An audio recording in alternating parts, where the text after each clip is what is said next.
Hello, and thank you for joining us at this session on how gamification can be used to help address financial illiteracy, something which perhaps surprisingly is still very prevalent throughout the world.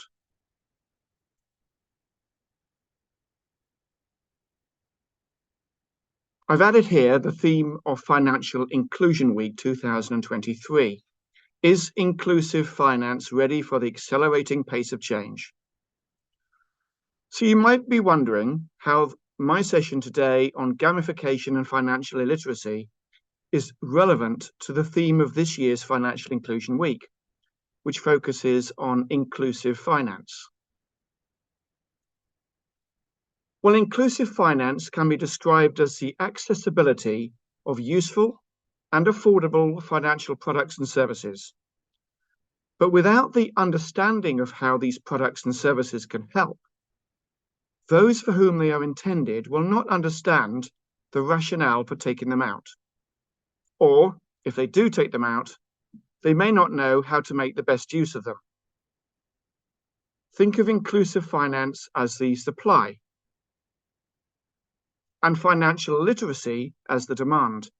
Both are needed for financial inclusion to occur.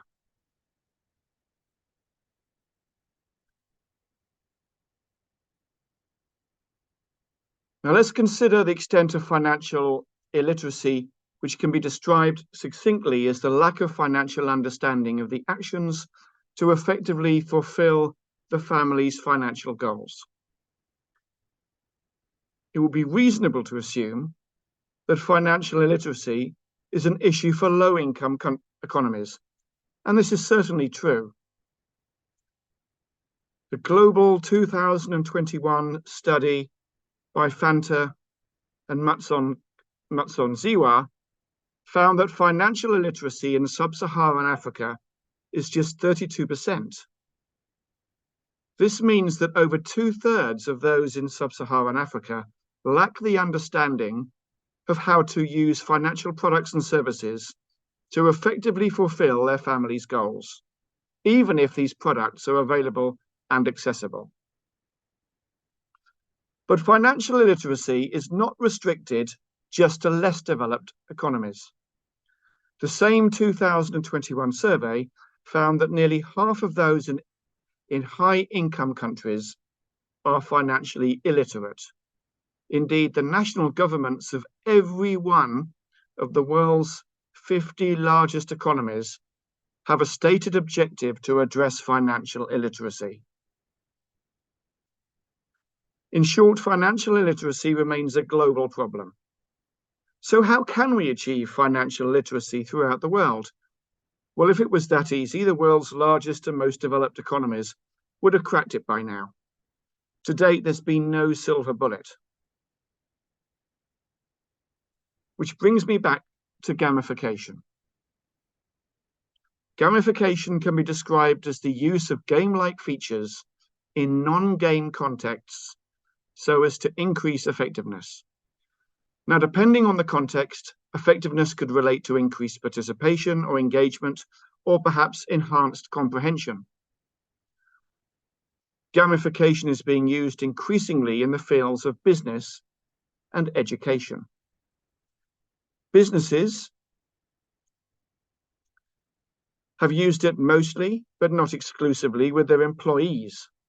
And here are just a few stats from various recent surveys.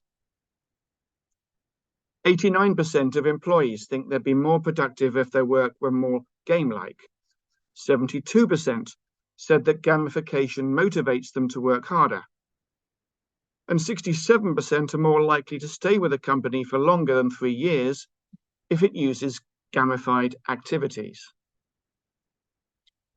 As a result of the value it brings, 70% of the 2,000 largest companies in the world are already using gamification, and this percentage is no doubt increasing.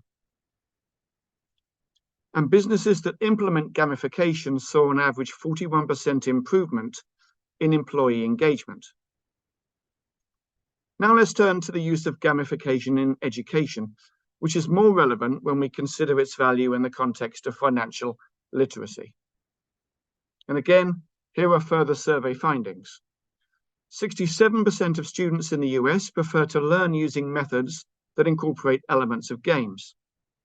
82% of learners will be more engaged if the learning process was gamified, and gamification leads to a 100% increase in the amount of information retained as compared to traditional education.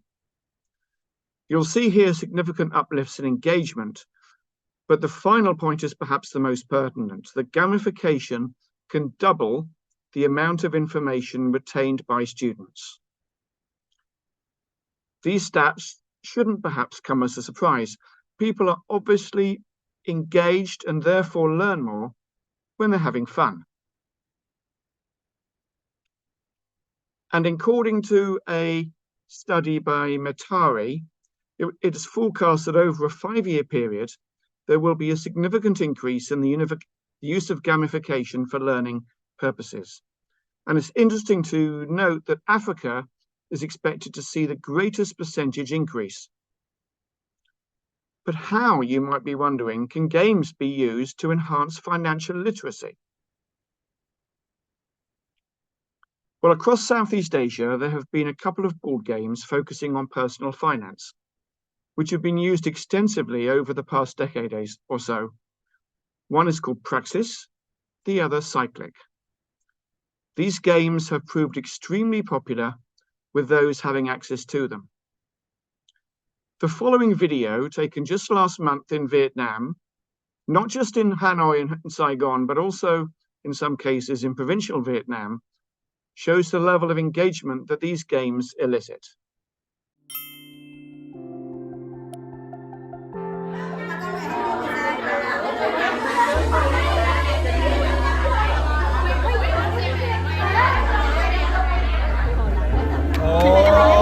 Hay quá. Một trải nghiệm tuyệt vời.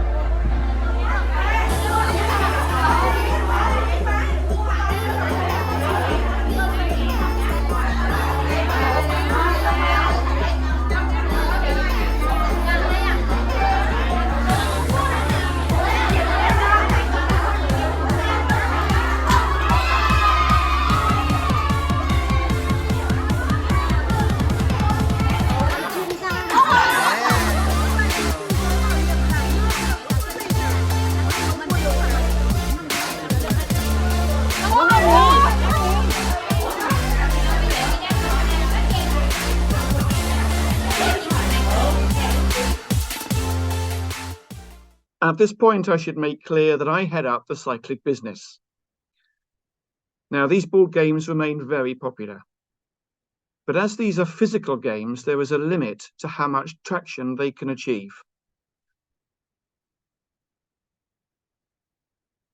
I'm now returning to the theme of this year's Financial Inclusion Week, asking, is inclusive finance ready for the accelerating pace of change?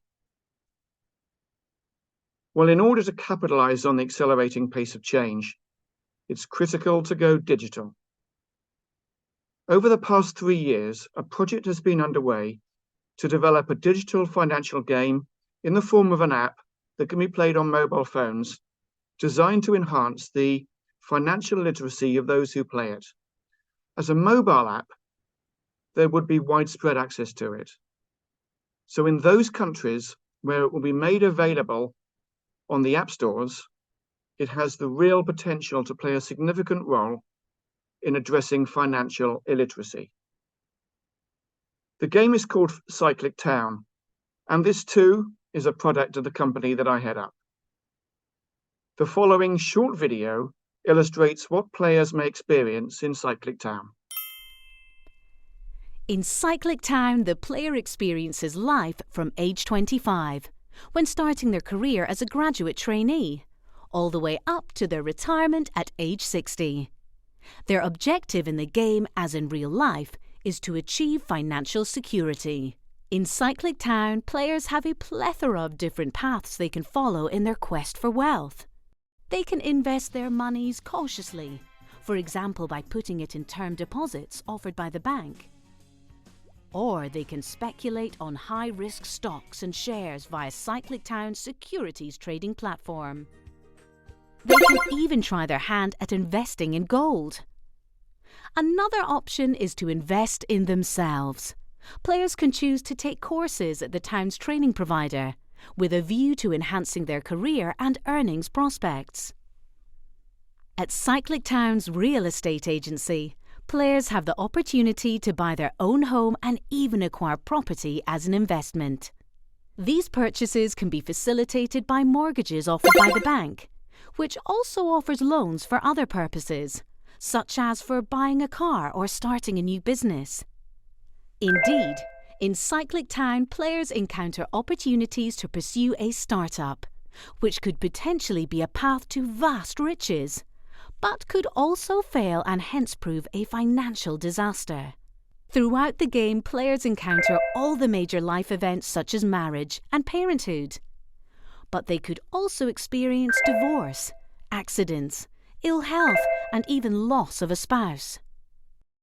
So players need to decide whether they should take out insurance to protect them from such perils, or take the risk without insurance, praying they'll live a charmed life. Besides offering family protection, the town's life insurance company is where the player can choose to take out a tax-efficient retirement savings plan.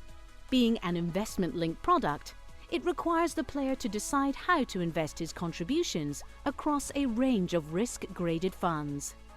The player can even make switches between funds, with the aim of timing the market to their advantage. As in real life, Cyclic Town experiences the full economic cycle: boom, recession, slump, and recovery. This has a bearing on interest rates, the stock market, and property values, and can also lead to loss of employment when the economy is weak. In Cyclic Town, the player can also try Lady Luck as a way to get rich, via the lottery. Or take part in the Cyclic game show with the aim of winning the big prize. But besides focusing purely on the pursuit of wealth, players have the opportunity to help the wider Cyclic Town community. For example, by becoming a contributing member of the local environmental organisation, or making donations to charities. In Cyclic Town, each player will learn more about how to manage their personal finances in a risk-free way. And after playing the game, they'll have a good understanding how each financial product can help them in their real life. Players of Cyclic Town will learn about a whole load of different financial concepts relevant to personal finance, and how financial products and services can help them. The objective of the game is clear: to help to address financial illiteracy throughout the world. And we see different ways for the game to gain traction from one country to another.